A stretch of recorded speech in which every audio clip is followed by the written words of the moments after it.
Welcome to స్వతంత్ర. నేను విజయ్. ముందుగా హెడ్లైన్స్ చూద్దాం.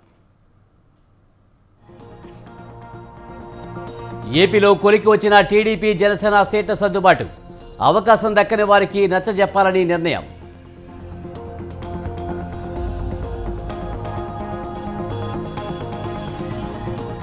అబద్ధాలు చెప్పనన్నారు, కానీ అన్నీ అవే చెబుతారు. అర్జునుడితో జగన్ పోల్చుకోవడం హాస్యాస్పదమన్న పవన్.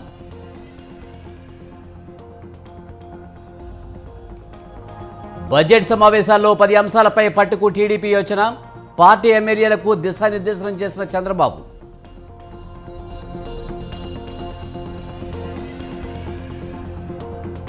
కొనసాగుతున్న తెలంగాణ కేబినెట్ భేటీ. బడ్జెట్ సమావేశాలు, కొత్త పథకాల అమలుపై చర్చ.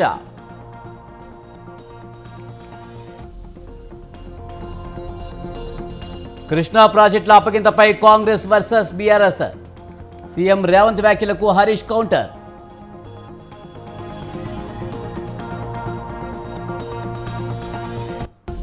పద్మ పురస్కార గ్రహీతలకు తెలంగాణ ప్రభుత్వం సత్కారం. ఒక్కొక్కరికి 25 లక్షలు, ప్రతి నెల 25,000 పెన్షన్.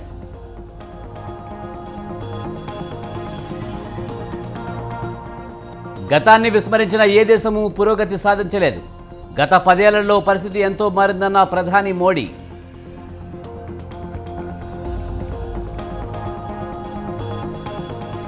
$399 పరుగుల లక్ష్య ఛేదనలో ఇంగ్లాండ్ బ్యాట్స్మెన్. టీమిండియాకు కీలకంగా మారిన 4వ రోజు ఆట.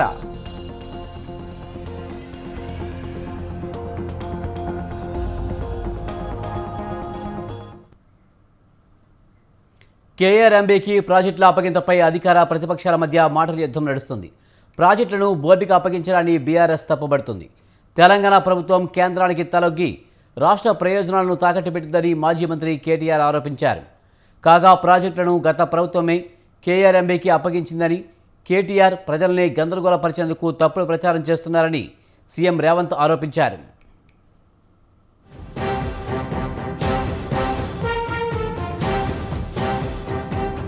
ఇవాళ మీరు చూస్తున్నారు, కృష్ణా నది మన రాష్ట్రంలో ప్రవహిస్తుంది. గోదావరి నది ఇంకోవైపు, ఒకవైపు కృష్ణా నది. ఈ 2 జీవనదులే మన తెలంగాణలో రైతుకు ప్రాణాధారం. అట్లాంటి కృష్ణా నదిలో ఇప్పటి వరకు గత 10 ఏళ్లలో తెలంగాణ రాష్ట్రం ఏర్పడ్డాక ఆ కృష్ణా నదిలో మా వాటా ఎంత, ఉమ్మడి ఆంధ్రప్రదేశ్ నుంచి ఏర్పడ్డ తర్వాత, అల్లగైన తర్వాత మా వాటా ఎంత అంటే వాటానేమో తేల్చలేదు. మోడీ గారు 10 ఏళ్లలో కనీసం కృష్ణా జలాల్లో తెలంగాణ హక్కు ఎంత, వాటా ఎంత అని తేల్చే టైం ఆయనకు లేదు. లేకపోగా నిన్న రేవంత్ రెడ్డి గారు ఢిల్లీకి పోయి, నిన్న వచ్చింది బయటికి వార్త, కేఆర్ఎంబీ అని ఉంటది, కృష్ణా రివర్ మేనేజ్మెంట్ బోర్డు అని. మన వాటా తేల్చకుండానే, మన నీళ్ళెంతో లెక్కలు చెప్పకుండానే ఇవాళ కృష్ణా రివర్ మేనేజ్మెంట్ బోర్డుకి ఆ కృష్ణా జలాలను అప్పజెప్పి రేపు ఏ ప్రాజెక్ట్ కట్టాలన్నా, అక్కడికి వెళ్ళి ఒక చుక్క నీరు తీసుకోవాలన్నా ఢిల్లీ ఓన్ చేతిలో మన జుట్టు పెట్టి ఇవాళ ఈ ముఖ్యమంత్రి గారు మన ప్రయోజనాలను, మన రాష్ట్ర ప్రయోజనాలను ఢిల్లీకి తాకట్టు పెట్టి వచ్చినాడు. తెలంగాణకు సగం నీళ్లు రావాలి కృష్ణానదిలో అంటే 405 టీఎంసీలు కావాలని ఏదైతే ఈ రోజు మనకు 50% వాటా కావాలని ఆరోపణలు చేస్తుండ్రో, ఆనాడు 50% వాటా అడగకపోను. వాస్తవంగా కృష్ణానది పరివాహక ప్రాంతం 68% తెలంగాణలో ఉంది, 32% మాత్రమే ఆంధ్రప్రదేశ్లో ఉంది. నీటి వినియోగ విధి విధానంలో పరివాహక ప్రాంతం ఎంతైతే ఆ రాష్ట్రంలో ఉంటుందో ఆ మేరకు అంత శాతం నీళ్ళు ఆ రాష్ట్రానికి ఇవ్వాలని అంతర్జాతీయ నీటి విధి విధానాలు చెప్తున్నాయి. 512 టీఎంసీలు ఆంధ్రప్రదేశ్కి ఇచ్చేసి 299 టీఎంసీలే తెలంగాణకు సంతకం పెట్టి శాశ్వతంగా తెలంగాణకు రావాల్సిన నీటి హక్కులను ఆంధ్రప్రదేశ్కు దారదత్తం చేసిన దుర్మార్గుడు ఎవరైనా ఉన్నాడు అని అంటే కల్వకుంట్ల చంద్రశేఖరరావు. ఇది అధికారిక పత్రము, అధికారిక సాక్ష్యం.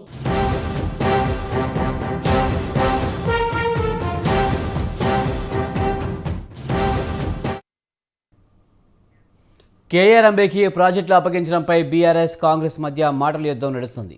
అసెంబ్లీ సమావేశాలలో ప్రాజెక్టుల అప్పగింతపై శ్వేతపత్రాన్ని ప్రవేశపెడతామని 48 గంటలు చర్చించడానికి సిద్ధమన్నారు సీఎం రేవంత్ రెడ్డి.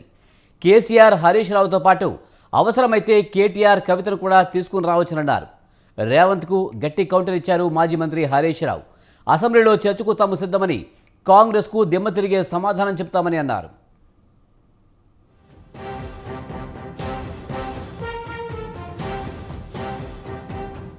అసెంబ్లీ సమావేశాలలో వైట్ పేపర్ ప్రాజెక్టుల మీద రిలీజ్ చేస్తాం, ప్రాజెక్టుల హ్యాండ్ ఓవర్ మీద చర్చ పెడతాం.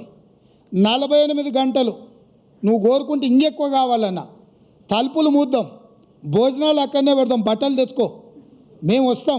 మామ అల్లుడు మీరు ఇద్దరు రాండి, లేకపోతే ఎంబడి కొడుకుని తెచ్చుకోరు, అవతల మీ బిడ్డ ఉంటే ఆమెను కూడా ఉమ్మడి సమావేశాలు పెడతాం. ఒకవేళ చర్చ చేద్దామంటే శాసన మండలి, శాసనసభ ఉమ్మడి సమావేశాలు ప్రత్యేకంగా ప్రాజెక్టుల మీద, జలాల మీద చర్చ పెడతాము. మాకెవ్వరు లేరు, నేను మా ఉత్తమ్ కుమార్ రెడ్డి గారు ఇద్దరమే మాట్లాడతాం. సంబంధిత శాఖ మంత్రిగా వారు మాట్లాడతారు, ముఖ్యమంత్రిగా నేను మాట్లాడతాను. చంద్రశేఖరరావు, హరీష్ రావు, తారక రామారావు, కవితారావు, నలుగురు మీరు ఒకరి తర్వాత ఒకరు అలచిపోకుంటే ఎంతసేపు అయినా మాట్లాడదాం, చర్చ చేద్దాం.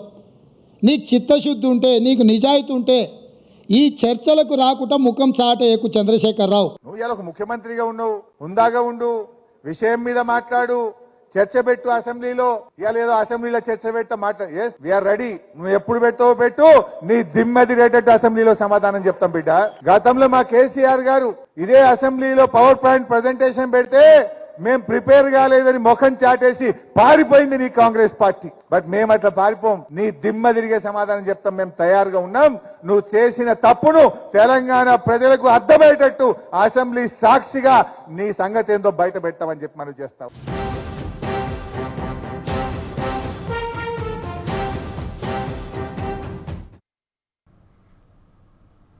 గులాబీ కార్యకర్తలు తలుచుకుంటే కాంగ్రెస్ పార్టీ ఉండదని మాజీ మంత్రి జగదీష్ రెడ్డి హెచ్చరించారు.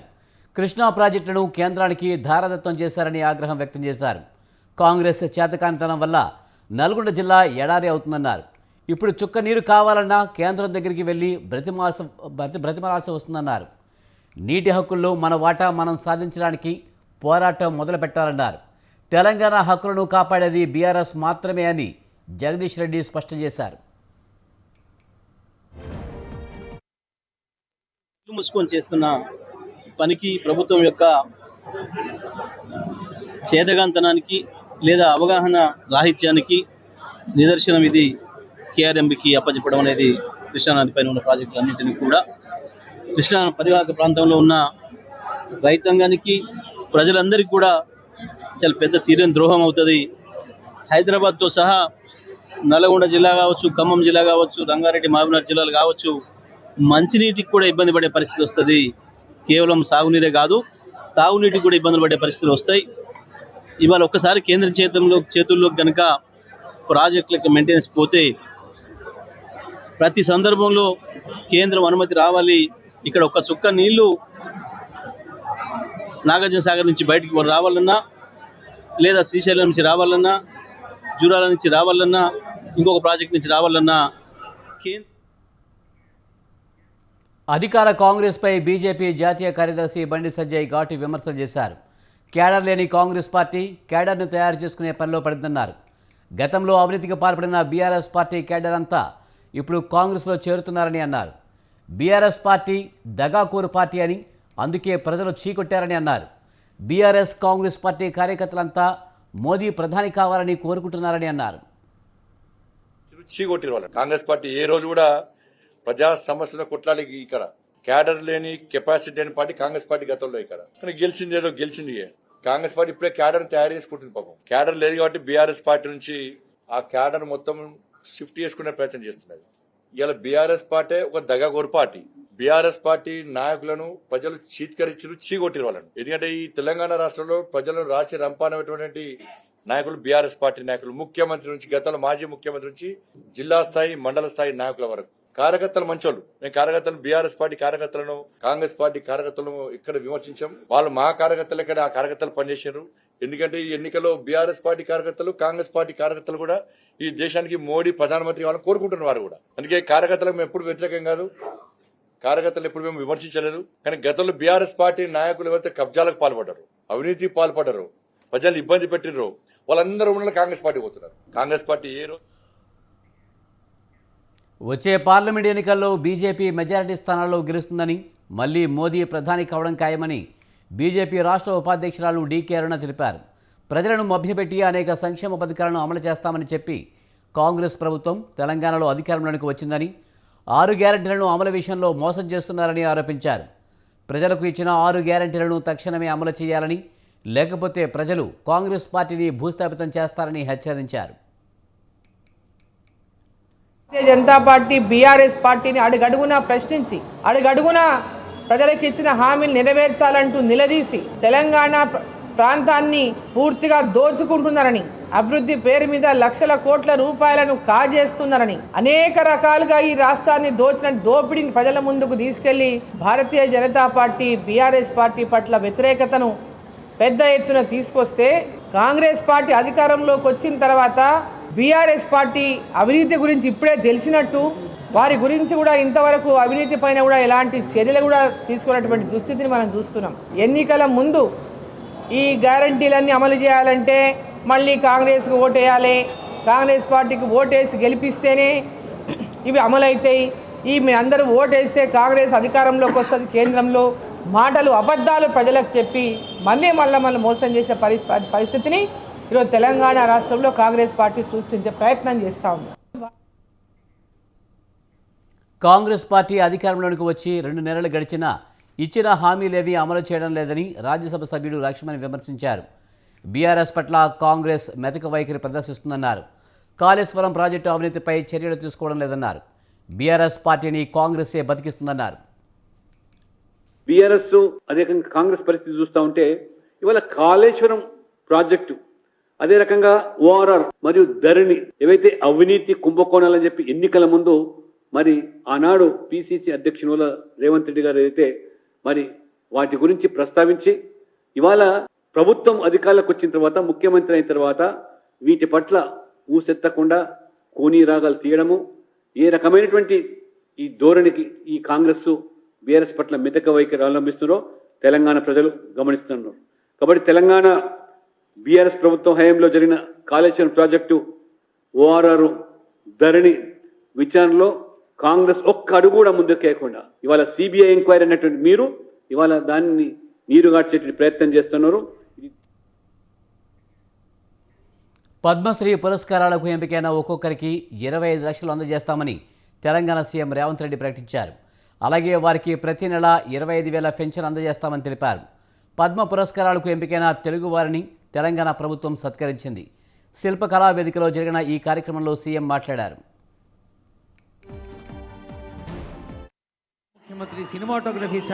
తెలంగాణ రాష్ట్ర ప్రభుత్వం తరఫున ముప్పవరపు వెంకయ్య నాయుడు గారిని ఈ సందర్భంగా రాష్ట్ర ప్రభుత్వం సన్మానం చేయడం అనేది మనల్ని మనమే సన్మానం చేసుకోవడం అంత గొప్ప కార్యక్రమం. 46 సంవత్సరాల తర్వాత కూడా నటనలో వారి తపన ఈ రోజుకు అదే స్థాయిలో కనిపిస్తుంది. వారే మిత్రుడు చిరంజీవి గారు. అలాంటి వారిని మా రాష్ట్ర ప్రభుత్వం సన్మానం చేయడం అనేది మా బాధ్యతగా మేము భావిస్తున్నాం.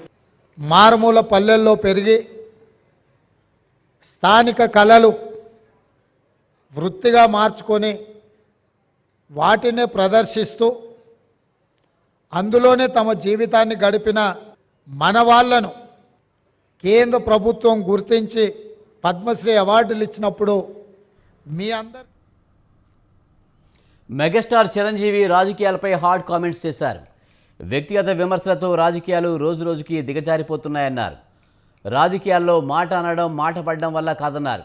మాటలు పడలేక, తిరిగి అనలేక రాజకీయాల్లో ఉండలేకపోయారని చెప్పారు.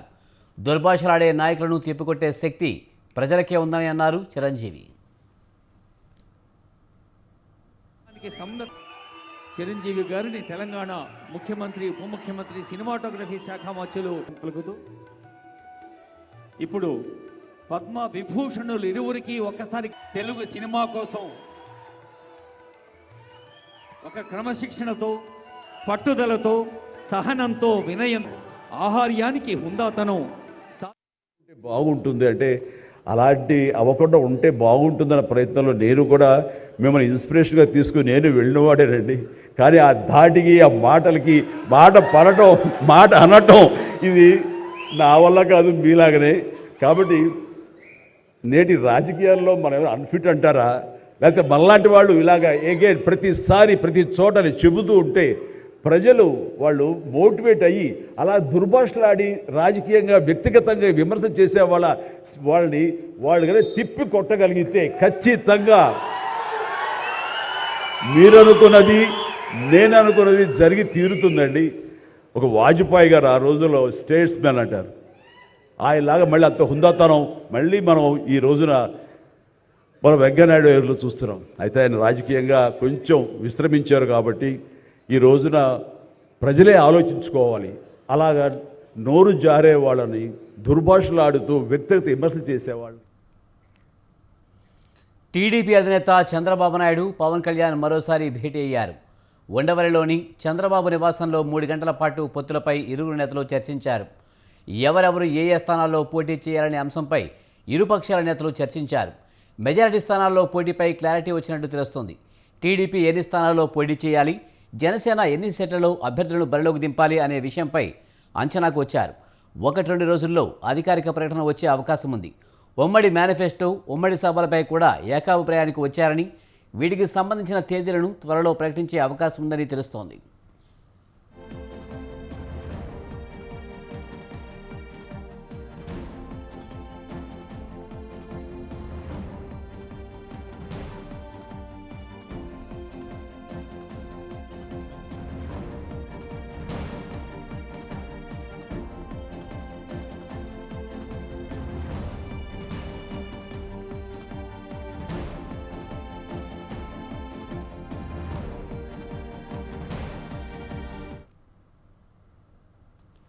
ఏపీ అధికార వైసీపీకి దెబ్బ మీద దెబ్బ తగులుతుంది.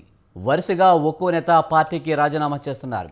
తాజాగా ఎంపీ బాలశౌరి జనసేనలో చేరారు. పవన్ కళ్యాణ్ కండువా కప్పి పార్టీలోకి ఆహ్వానించారు. ఈ సందర్భంగా జనసేన అధినేత పవన్ కళ్యాణ్ అధికార పార్టీపై ఘాటు విమర్శలు చేశారు.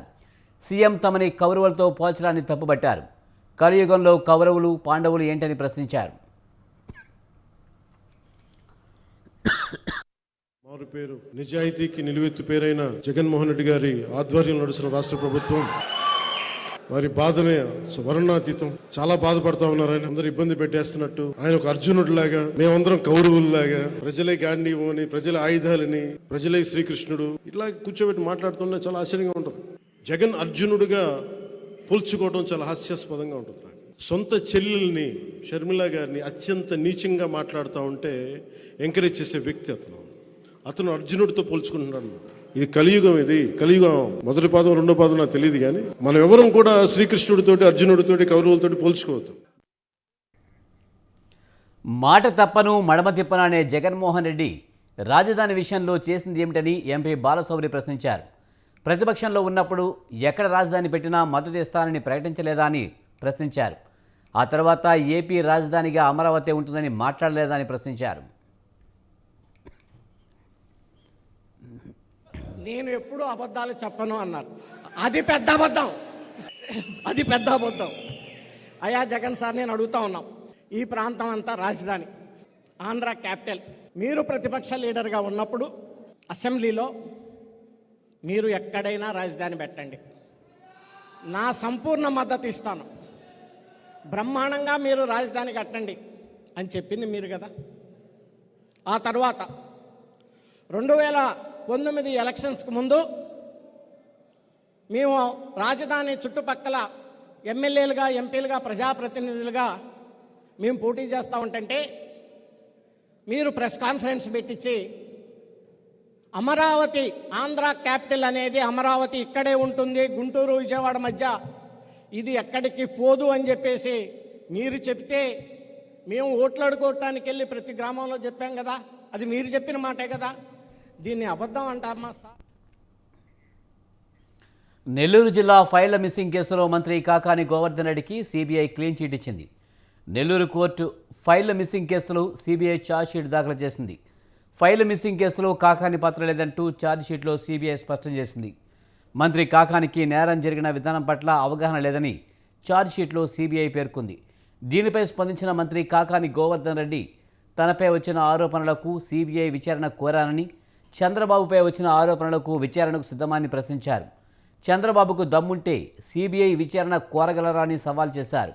చంద్రబాబు అవినీతిపరుడు కాకుంటే సిబిఐ విచారణ కోరాలని కాకాని డిమాండ్ చేశారు. చెప్పా నా మీద విచారణ జరుగుతుంది. ఈరోజు విచారణ పూర్తయింది, ఛార్జ్షీట్ ఫైల్ అయింది, నా పాత్ర లేదు అనేటువంటిది నిర్ధారణ అయింది. ఇప్పటికైనా మీకు దమ్ము ధైర్యం ఉంటే, రేపు ఎన్నికల్లో గెలవాలని మీరు అనుకుంటే, ప్రజల విశ్వాసం చూరగొనాలి అనుకుంటే, మీ మీద వచ్చినటువంటి అభియోగాల్లో ఏ ఒక్క అభియోగానికైనా మీరు సిద్ధమా విచారణకు అనేటువంటిది చంద్రబాబు నాయుడు 24 గంటల లోపల స్పందిస్తే బాగుంటుందని నేను కోరుకుంటున్నా. చంద్రబాబు స్పందించడు. ఎందుకంటే ఏ ఛాలెంజ్ విసిరినా ఏదో ఊరకొక్కల చేతనో వీధి కుక్కల చేతనో మురిగించడం తప్ప చంద్రబాబు నాయుడు బయటకు వచ్చి చెప్పలేడు. పోనీ చంద్రబాబు నాయుడు అంత హుందాగా ప్రవర్తిస్తాడనంటే మైకి మెడకొకటి తగిలించుకుని వచ్చినప్పుడు ఎంత నీచానికి దిగజారి రోడ్డు సారుడు బజారోడు కూడా మాట్లాడకూడని విధంగా ఎమ్మెల్యేలని మంత్రుల్ని మాట్లాడిపోతారు. మంత్రి గుడివాడ అమర్నాథ్ కీలక వ్యాఖ్యలు చేశారు. సీఎం జగన్మోహన్ రెడ్డి బంటుగా వైసీపీ విజయం కోసం త్యాగానికి సిద్ధమన్నారు. పార్టీ తీసుకునే ఎలాంటి నిర్ణయానికైనా తాను సిద్ధమన్నారు. జగన్ మళ్లీ సీఎం కావడం చారిత్రాత్మక అవసరమని చెప్పారు.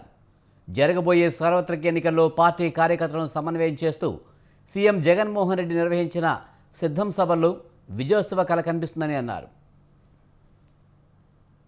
గడిచినటువంటి చంద్రబాబు నాయుడు గారి హయాంలో దాదాపు 35,000 నుంచి 40,000 కోట్ల రూపాయలు పెట్టుబడులు వస్తే, గడిచినటువంటి 4.5 సంవత్సరాలుగా వైఎస్ఆర్ కాంగ్రెస్ పార్టీ ప్రభుత్వంలో దాదాపు 90,000 కోట్ల రూపాయలు పెట్టుబడులు రాష్ట్రానికి వచ్చినాయి. దాదాపు 1,20,000 మందికి భారీ అతి భారీ పరిశ్రమల్లో ఉపాధి కల్పించేటువంటి కార్యక్రమం వైఎస్ఆర్ కాంగ్రెస్ పార్టీ ప్రభుత్వం చేసింది. ఇక ఎంఎస్ఎంఈ సెక్టర్లో అయితే అందనటువంటి విధంగా చంద్రబాబు నాయుడు గారి హయాంలో కేవలం 1,20,000 ఎంఎస్ఎంఈలు స్థాపితం జరిగితే, వైఎస్ఆర్ కాంగ్రెస్ పార్టీ జగన్మోహన్ రెడ్డి గారి హయాంలో దాదాపు 3.5 లక్షల ఎంఎస్ఎంఈలు స్థాపించి దాదాపు 15 లక్షల మందికి ఉపాధి కల్పించేటువంటి కార్యక్రమాన్ని చేశాం. కోవిడ్ లాంటి కష్టకాలంలో కూడా ఎంఎస్ఎంఈ లాంటి రాబోయే ఎన్నికలు చాలా ప్రధానమైనవన్నారు సిపిఐ జాతీయ ప్రధాన కార్యదర్శి డి రాజా. పార్లమెంట్ ఎన్నికల్లో తమ పార్టీ దేశవ్యాప్తంగా సముచిత స్థానాల్లో పోటీ చేస్తుందని స్పష్టం చేశారాయన. ఇండియా కూటమితో సీట్ల సర్దుబాటు అంశంపై చర్చలు జరిపేందుకు 3 సభ్యులతో కూడిన కమిటీని ఏర్పాటు చేస్తున్నట్టు చెప్పారు. ఇందులో తనతో పాటు నారాయణ, రామకృష్ణ, పాండా ఉన్నట్టు తెలిపారు. మేనిఫెస్టో కోసం మరో డ్రాఫ్టింగ్ కమిటీ వేశామన్నారు. ఫిబ్రవరి 16న రైతు సంఘాలు నిర్వహించే ధర్నాకు సిపిఐ మద్దతుగా ఉంటుందని డి రాజా తెలిపారు.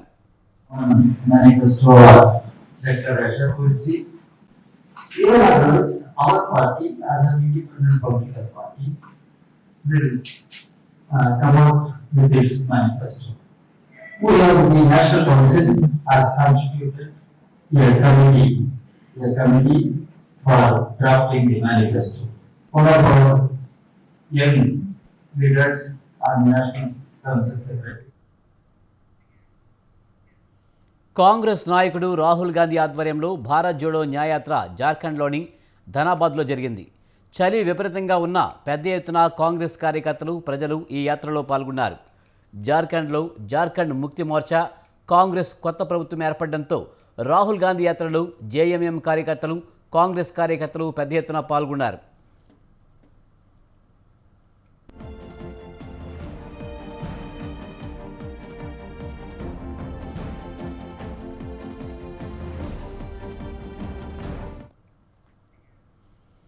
లద్దాఖ్, లేహు ప్రత్యేక రాష్ట్ర ప్రతిపత్తి కల్పించాలని డిమాండ్ చేస్తూ వేలాది మంది రోడ్డెక్కారు.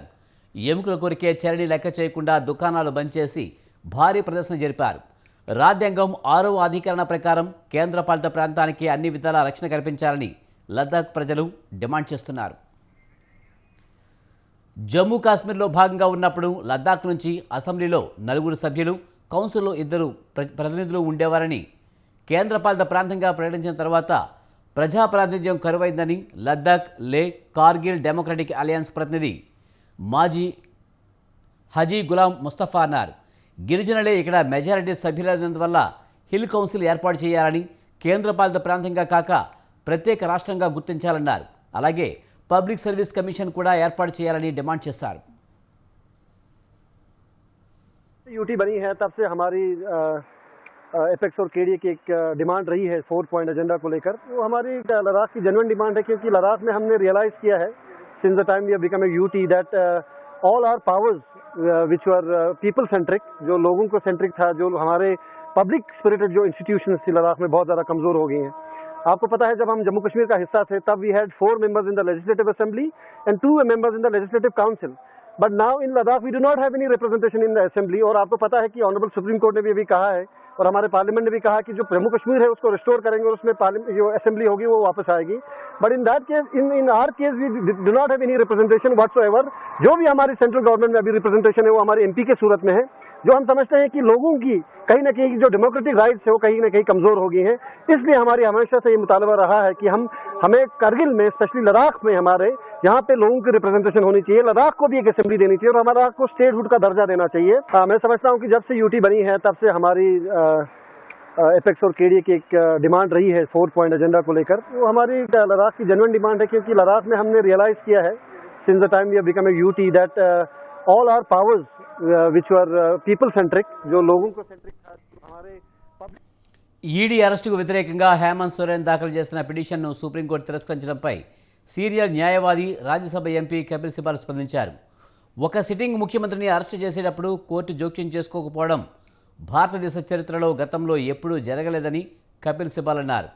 ఏ సందర్భంలో కోర్టును ఆశ్రయించాలో, ఏ సందర్భంలో కోర్టు మెట్లు ఎక్కకూడదో సుప్రీంకోర్టు చెప్పాలన్నారు. ప్రతిపక్ష ముఖ్యమంత్రుల నేతలనే కేంద్రం టార్గెట్ చేస్తుందన్నారు. నిన్న హేమంత్ సోరెన్, రేపు అరవింద్ కేజ్రీవాల్ విషయంలోనూ అదే చేస్తారని కపిల్ సిబాల్ మండిపడ్డారు. सामने रखिए और केस सुनने के बाद सुप्रीम कोर्ट कह सकती थी इस मामले में हम इंटरफियर नहीं करना चाहते, आप हाई कोर्ट जाइए।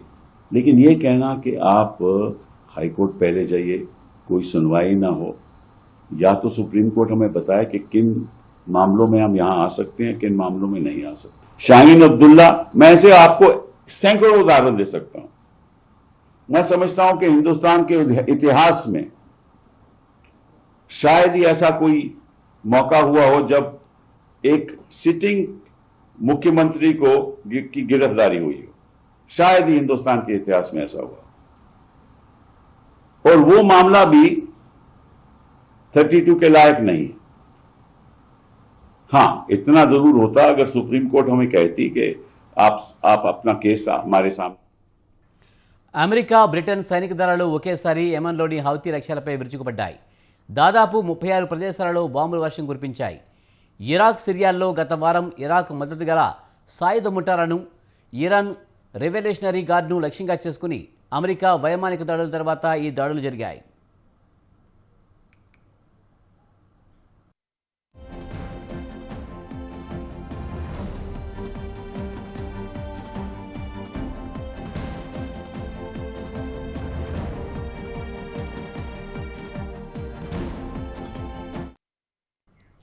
ఇజ్రాయెల్ హమాస్ యుద్ధం నేపథ్యంలో అమెరికా మిత్రపక్ష నౌకలపై ఇరాన్ మద్దతు గల గ్రూపులో దాడి చేయడంతో ఇరాన్ మద్దతు గ్రూపులను తుదముట్టించేందుకు దాదాపు 13 చోట్ల దాడులు చేసినట్లు అమెరికా అధికారులు తెలిపారు.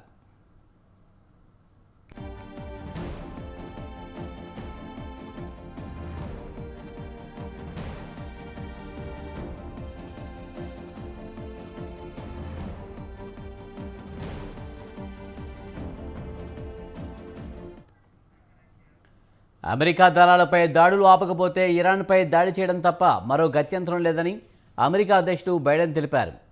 ఇరాన్పై డైరెక్ట్గా దాడి చేయరాదని బైడెన్ భావిస్తున్నారు. కానీ అమెరికా సైనికులపై అప్పుడప్పుడు ఇరాక్ మద్దతు గల సాయుధ ముఠాల దాడులు చేయడంతో తీవ్ర చర్యకు దిగకుండా తప్పడం లేదని ప్రెసిడెంట్ వర్గాలు చెబుతున్నాయి. గత వారం జోర్డాన్లో డ్రోన్ దాడి వల్ల 3 అమెరికా సైనికులు చనిపోయారు. సిరియా, ఇరాక్లో పనిచేస్తున్న రాడికల్ ముఠాలే ఈ దాడులు చేశాయని ప్రెసిడెంట్ బైడెన్ ప్రకటించారు.